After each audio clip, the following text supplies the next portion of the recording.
ಎಲ್ರಿಗೂ ನಮಸ್ಕಾರ. Welcome to Sandhya Shetty's kitchen. ಇವತ್ತಿನ ವಿಡಿಯೋದಲ್ಲಿ ಸ್ಟಿಂಗ್ರೇ ಫಿಶ್ ಅಥವಾ ತೊರ್ಕೆ ಮೀನಿನ ಫ್ರೈ ಮಾಡ್ತಾ ಇದ್ದೀನಿ.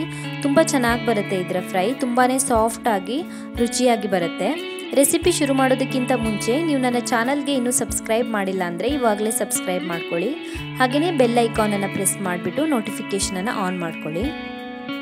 ತೊರ್ಕೆ ಮೀನಿನ ಫ್ರೈ ಮಾಡೋದಕ್ಕೆ ನಾನಿಲ್ಲಿ ಅರ್ಧ ಕೆಜಿ ತೊರ್ಕೆ ಮೀನನ್ನು ತೊಗೊಂಡಿದ್ದೀನಿ. ಇದನ್ನ ಚೆನ್ನಾಗಿ ಕ್ಲೀನ್ ಮಾಡಿಬಿಟ್ಟು ಕಟ್ ಮಾಡಿ ರೆಡಿ ಮಾಡಿ ಇಟ್ಕೊಂಡಿದ್ದೀನಿ. ನೀವು ಬೇಕಾದರೆ ಸ್ವಲ್ಪ ದೊಡ್ಡ ದೊಡ್ಡ ಪೀಸ್ಗಳಾಗಿಯೂ ಮಾಡ್ಕೊಳ್ಬೋದು. ಮೊದಲಿಗೆ ಮಸಾಲೆನ ಪ್ರಿಪೇರ್ ಮಾಡ್ಕೊಳ್ಳೋಣ. ನಾನಿಲ್ಲಿ ಒಂದು ಮಿಕ್ಸಿ ಜಾರಿಗೆ 5 ರಿಂದ 6 ಡ್ರೈ ರೋಸ್ಟ್ ಮಾಡಿರುವಂಥ ಬ್ಯಾಡಗಿ ಮೆಣಸಿನಕಾಯಿಗಳನ್ನು ಸೇರಿಸ್ಕೊಂಡಿದ್ದೀನಿ.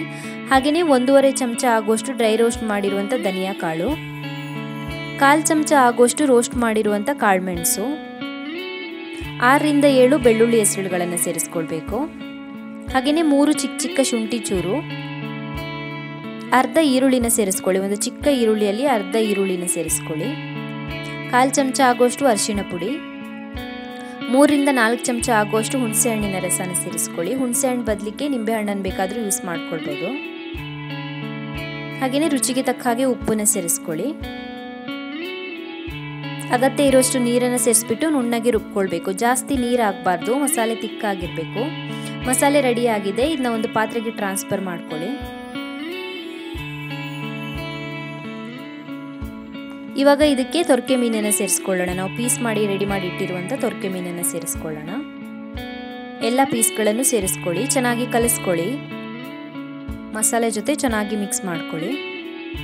ಮಿಕ್ಸ್ ಮಾಡ್ಕೊಂಡಿದ್ದೀನಿ ಮೀನನ್ನು ಮಸಾಲೆ ಜೊತೆ. ಇವಾಗ ಇದನ್ನ ಒಂದು ಅರ್ಧ ಗಂಟೆಗಳ ಕಾಲ ಮ್ಯಾರಿನೇಟ್ ಆಗೋದಕ್ಕೆ ಇಟ್ಬಿಡೋಣ.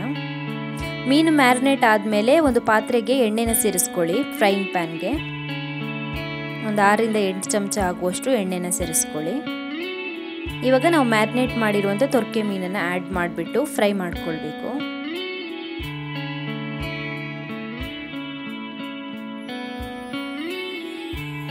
ಎಲ್ಲ ಪೀಸ್ಗಳನ್ನು ಸೇರಿಸ್ಕೊಳ್ಳಿ. ಮಸಾಲೆ ಉಳಿದಿರೋದಿದ್ರೆ ಮೇಲ್ಗಡೆ ಹಾಕೊಳ್ಬೋದು.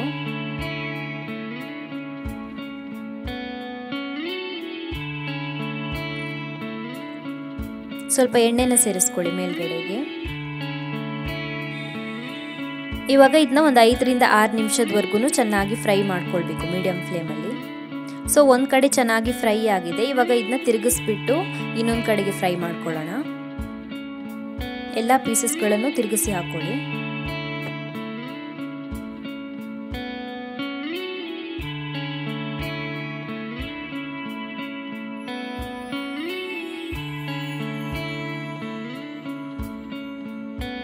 ಬೇಕಿದ್ರೆ ಎಣ್ಣೆ ಸೇರಿಸ್ಕೊಳ್ಬೋದು. ನನಗಿಷ್ಟೇ ಎಣ್ಣೆ ಸಾಕಾಗಿದೆ. ಇವಾಗ ಈ ಕಡೆನೂ ಕೂಡ ಒಂದು 5 ರಿಂದ 6 ನಿಮಿಷದವರೆಗೂ ಮೀಡಿಯಂ ಫ್ಲೇಮಲ್ಲಿ ಫ್ರೈ ಮಾಡ್ಕೊಳ್ಬೇಕು.